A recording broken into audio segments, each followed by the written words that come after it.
Hello, everyone, to this fireside chat with Mark Bullingham, the Chief Executive Officer of the English FA. Mark, a very warm welcome to you from Singapore in more ways than Thank you, Unmish. hope you're well and hope the family is doing well. Thank you very much for making the time. I know you have a tight schedule and more so, I guess, than in these times. But I just thought I'd kick off by talking about football, the beautiful game post-COVID. What's it been like? How should we think about it? How have you thought about it? Yeah, thanks, Unmish, and great to be here, and thanks for the opportunity. I think, look, COVID has been tough. It's been tough for many industries, and football's no exception to that. I mean, there simply wasn't a playbook for this, was there, in many industries, but particularly football.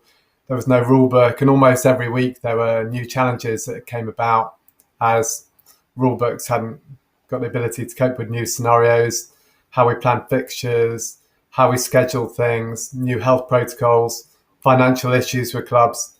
I mean, literally every week there was something new, which was pretty challenging, but many industries were going through that, and you've just got to get on with it. And I would say football pulled together really, really well, both in a domestic point of view, but also internationally. I think the rights holders and the leagues pulled together very well. I think for us it was difficult. We forecast a £300 million hit, which is substantial for us, and obviously we had to take the hardest decision really that any CEO will have to take in terms of reducing your team size. But we've done that, and we're now ready to move forwards and cope with life as we emerge from COVID. I guess it's been challenging, as you said, all round. But before COVID, it's not all been doom and gloom. You've had a pretty successful, even by your standards, spell as CEO. And I think one of the things which sort of stood out to me, which is one of the reasons why I reached out to have you on at the festival, is the growth of women's sport. I think that's been quite remarkable. The world tends to look at it more like an iceberg, like the tip, which is just above the surface. You want to talk us through what it's been like, because it's really been it's been a few years coming, hasn't it? Yeah, it's been a huge amount of work, but we're proud of what we've achieved. So we set out 4 years ago to double the number of women playing and double the fan base as well. And we put a huge amount of work into that. I think the main points for us were, how do we increase capacity so that women and girls have a local opportunity to play? How do we invest in creating a really good pathway and pyramid and structure? And how do we just make sure that we're creating role models?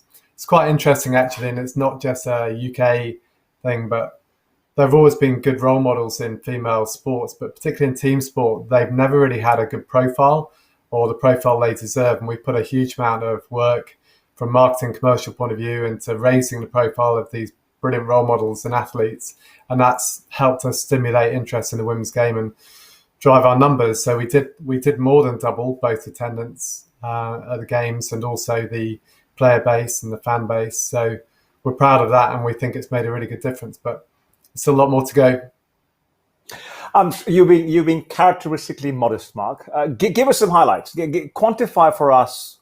I wouldn't say the success. I just say the progress made so far. I mean, I love the Harry and Meghan metric, but you can start from there. But perhaps give us a bit more for the audience to really get an appreciation of what the journey's been like and where next to. From a women's sport point of view? Indeed, yes. Yeah. So I think it's fair to say that 4 years ago we had really an amateur league. We had fairly low levels of interest in the game. And we've brought through a fully professional women's Super League, developed that properly. We've got a proper broadcast model for that now. We're going tender now, which we're expecting some good results from. We've created proper pathways. And we've now, like I said, we've got 3.4 million women and girls playing in the UK, which is huge growth.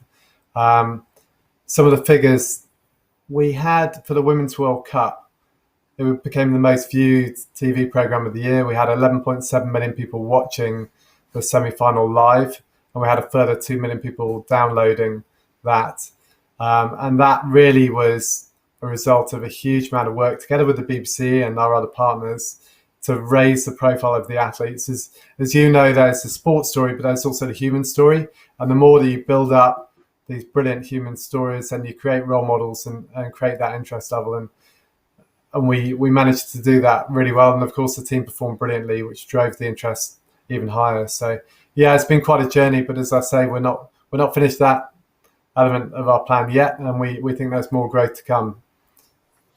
Just to unpack that a bit, I think you mentioned about 7.1 and 2 million in terms of viewership. So that's probably cumulative about close to 10. That's Yeah, we had individual. 11.7 peak and 2 million Okay. downloads. Yeah, And that's individuals or households? that's in. That Probably was individuals, households. because Oh, no, households. sorry, Wow. individuals. No, it was Individuals. So individuals. individuals. I mean, UK Yeah, is about 60 million plus. So you're looking at about, you've actually been able to get 20% of the entire televisual audience to taste that. yeah, That's remarkable. I mean, it's kind of. Um, yeah. It was I'm more just I'm than just Royal Wedding. Yeah. I'm just curious. Before you became the CEO, you were the commercial director and the head of marketing. Mm. Talk us through a bit about, you know, obviously the federation's there as a guardian of the game, but bills are a fact of life. What were the sort of choices in terms of the opportunity cost of short-term earnings as opposed to investing for future growth? And what's that dynamic like? And how do you sort of sell the future along with all the stakeholders? In terms of the women's game, Yes, indeed. Yes. yeah.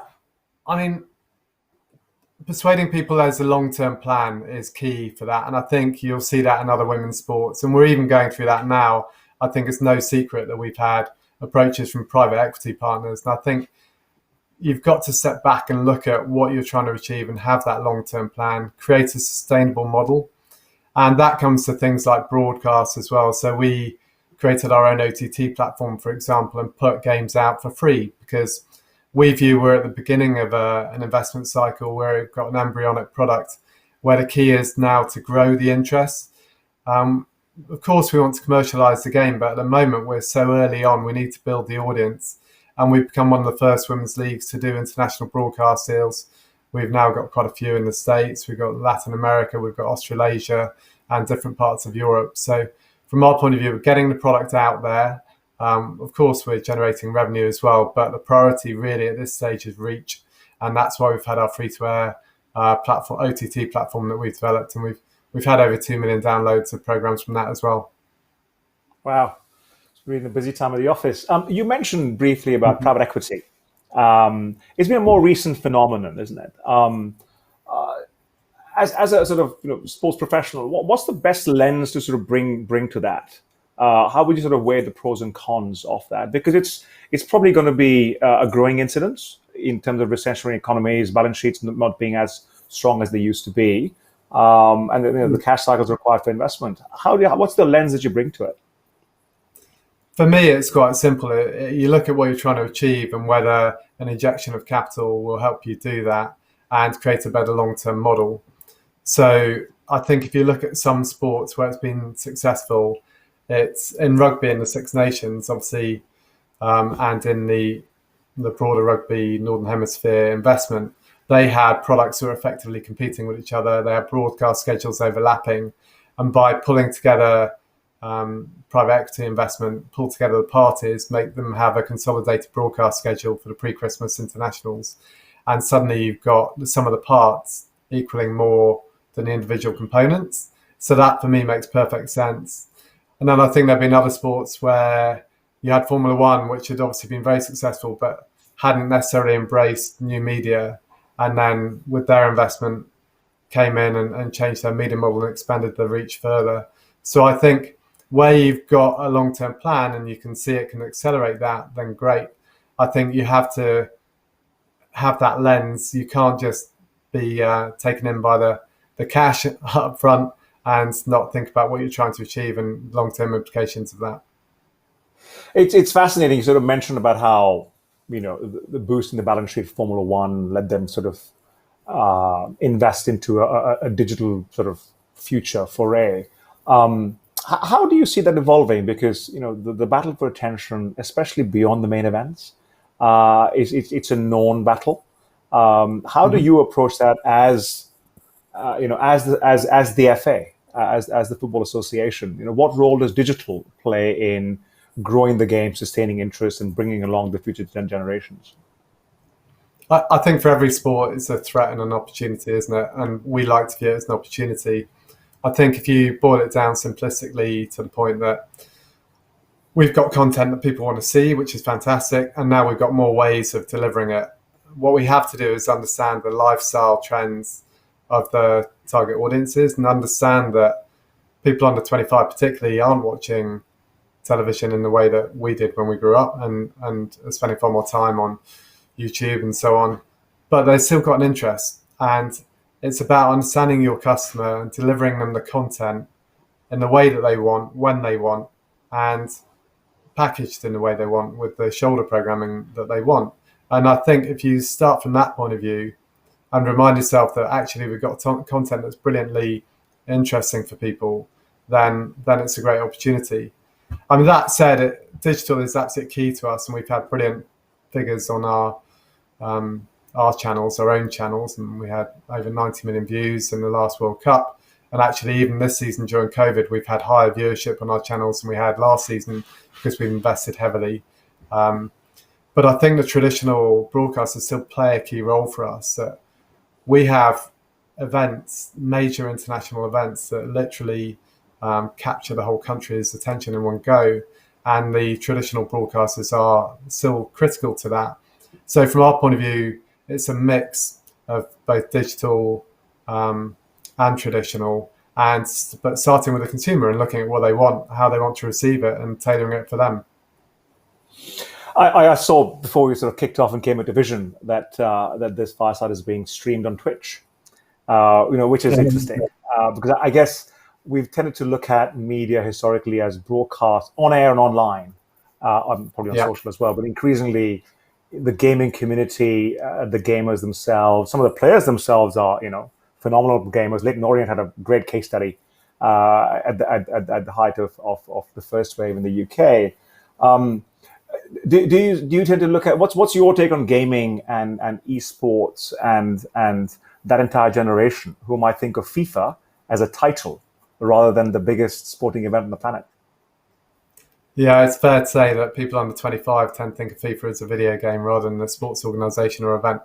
But for me, again, that's another opportunity. I think you've got opportunities in the platforms themselves, and we've done a tie-up with PlayStation to deliver some content through to them because I think they have 40 million connected homes. And, I mean, just fantastic media platform before you even look at the game. And then you've got the game itself. So FIFA we view as a brilliant opportunity to engage generation of fans and players and pull them into our ecosystem and get them playing the game and get them supporting the game. And we know that it's led to different ways of supporting and a lot more focus on individuals potentially than teams. But again, it's a brilliant opportunity for us. And I launched the 29th England team. We already had 28 England teams. I launched the 29th one, which was our E-Lions, and we've had them competing in various international tournaments against other countries. And I think from our point of view, we view that as a great growth area and a way of just capturing more interest in the game. That's fascinating about the 29th team. Could you sort of, again, share a few more details of that? How did the idea germinate? Was it laughed out of the room? Nobody laughed you out of the room, so you decided to sort of go forward. And how do you actually bring it to fruition? I don't think anyone laughed us out of the room. There are definitely a few furrowed eyebrows in some of the rooms that we were talking about it. So we ran a competition, actually. Obviously, the platforms mean that it's so easy to do that. We ran a competition to select the team and then sign them up for a few tournaments, and they competed in those. And we worked with different platforms, so we had Xbox and PS4. But the key for us, actually, was getting some of the other countries engaged early on. And to be fair, France were even slightly ahead of us, and most of the other major European countries were interested as well. So we've been able to create a couple of tournaments and generate that. I think a lot of traditional rights holders are still getting their head around how they best use that as an opportunity, but people are alive to the opportunity now. Do you think COVID's played a role? Because historically, gaming, esports was either sort of fight or flight, either sort of that's not us, it's not our DNA. We want to be true to our fans, or oh my God, I can't make a gaming title out of the format of my sport, and therefore I haven't got to play in it. Whereas perhaps COVID's forced us, clubs, franchises, players themselves, to sort of say there's no downside. No, maybe it has. I think that's a good point. We were obviously looking at it a long time before and launched the E-Lions about 18 months, 2 years ago. So we've been doing it for a little while. But what's helped us, when I talked about the fact that our content, we've had more views on our platforms during COVID than the equivalent time last year. One of the examples of that was in e-gaming as well. We had a tournament where we had some of the e-gamers and some of the high-profile players, male and female, competing, and we did that to raise money for the NHS, and that was our most highly viewed piece of content during COVID. It was great, and a lot of the players are into the FIFA game as well, so it was actually a really good, interesting piece of content for people to watch. It's actually helped across the pond. It's actually helped the NBA significantly because their season was bang in the middle, and a lot of players have come on. And again, like you, they began the NBA 2K.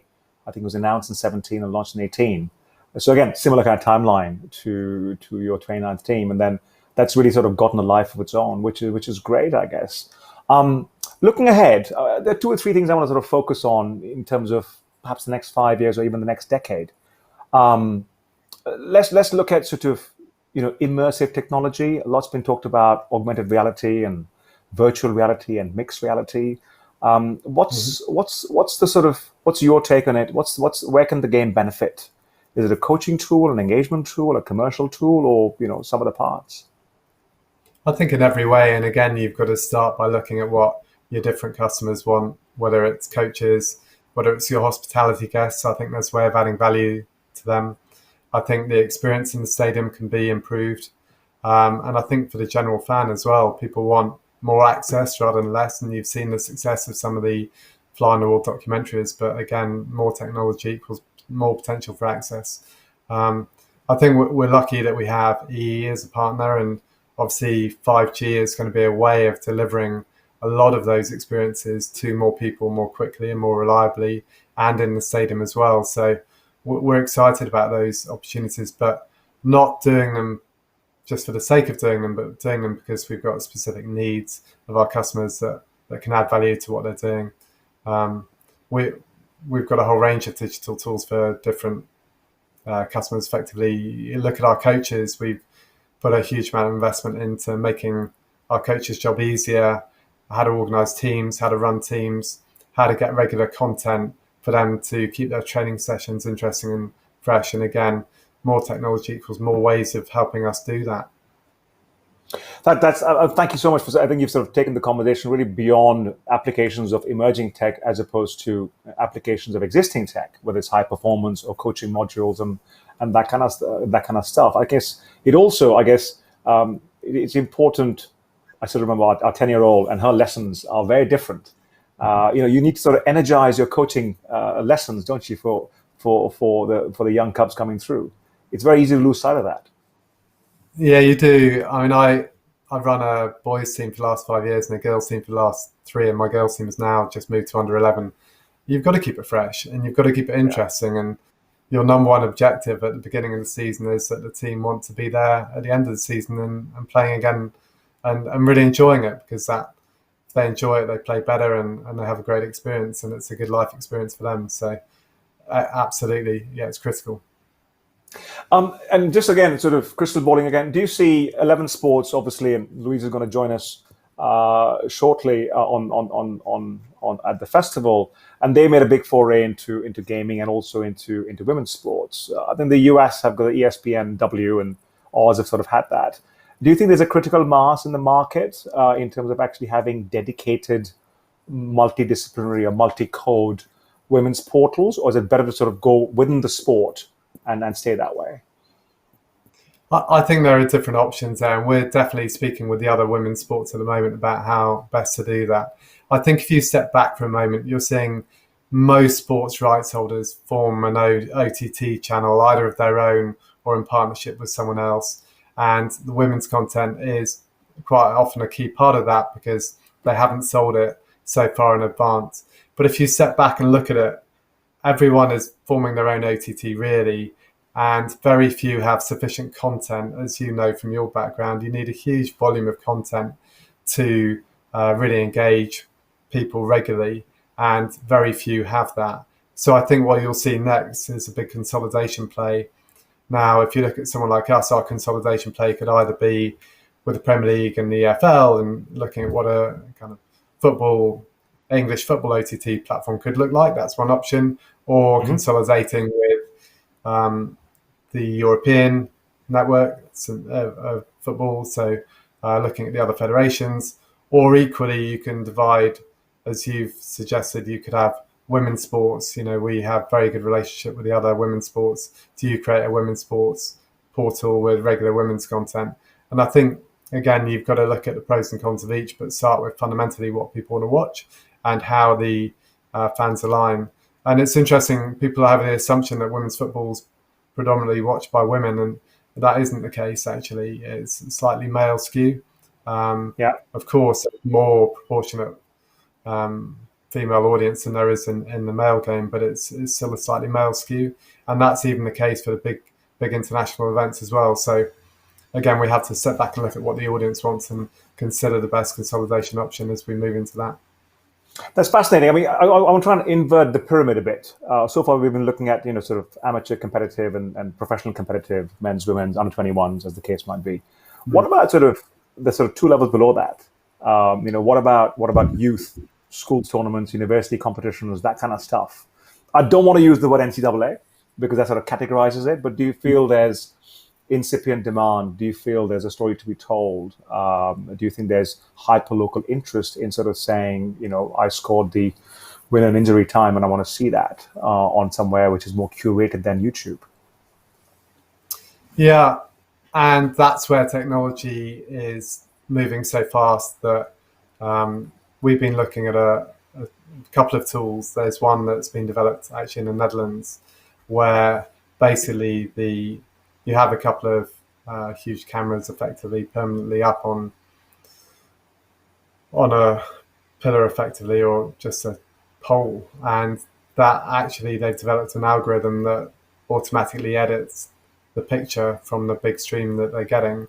And that allows grandparents to watch grassroots players. That allows coaches to analyze the game afterwards. That allows players to go and watch it afterwards. So that is inevitable, and we are actively looking at options for that. Now, there are things you have to navigate in that. You have to navigate safeguarding, which is obviously critical, and you have to navigate what players actually want and make sure you can deliver it.